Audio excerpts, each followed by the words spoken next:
जय श्री कृष्ण। भगवद गीता अध्याय 1 श्लोक 19।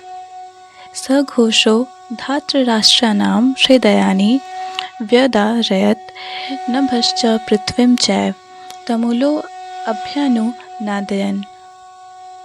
इन विभिन्न शंखों की ध्वनि कोलाहलपूर्ण बन गई, जो आकाश तथा पृथ्वी को शाब्दयमान करती हुई धृतराष्ट्र के पुत्रों के हृदय को विदीर्ण करने लगी।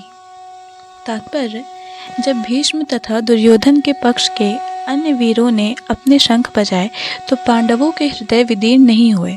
ऐसी घटनाओं का वर्णन नहीं मिलता, किंतु इस विशिष्ट श्लोक में कहा गया है कि पांडव पक्ष के शंखनाद से धृतराष्ट्र के पुत्रों के हृदय विदीर्ण हो गए।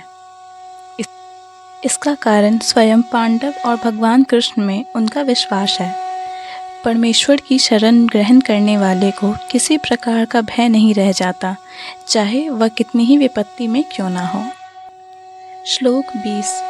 अथ व्यवस्थितान अत्याष्टा धातृराष्ट्रान् कपिध्वजा प्रवृत्ते शास्त्र संपाते धनुरुद्मये पांडवा ऋषिकेशं तदा वाक्यमीदमा महीपते।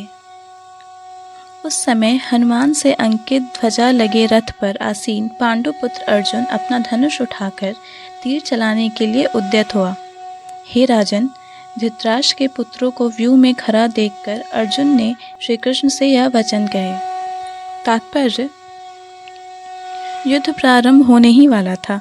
उपयुक्त कथन से ज्ञात होता है कि पांडवों की सेना के अप्रत्याशित व्यवस्था से धृतराष्ट्र के पुत्र बहुत कुछ निरुत्साहित थे, क्योंकि युद्ध भूमि में पांडवों का निर्देशन भगवान कृष्ण के आदेशानुसार हो रहा था।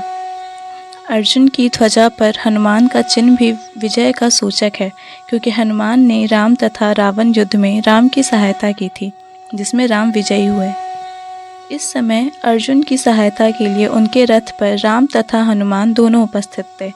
भगवान कृष्ण साक्षात राम हैं और जहाँ भी राम रहते हैं वहाँ उनका नित्य सेवक हनुमान होता है, तथा उनकी नित्य संगिनी वैभव की देवी सीता उपस्थित रहती हैं।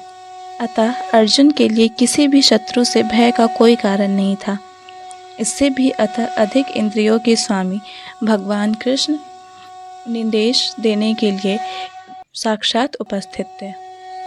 इस प्रकार अर्जुन को युद्ध करने के मामले में सारा सत्परामर्श प्राप्त था। ऐसी स्थितियों में जिनकी व्यवस्था भगवान ने अपने शाश्वत भक्त के लिए की थी, निश्चित विजय के लक्षण स्पष्ट थे। जय श्री कृष्ण। भगवद गीता की समस्त जानकारी के लिए हमारे चैनल को लाइक, सब्सक्राइब एवं शेयर करें।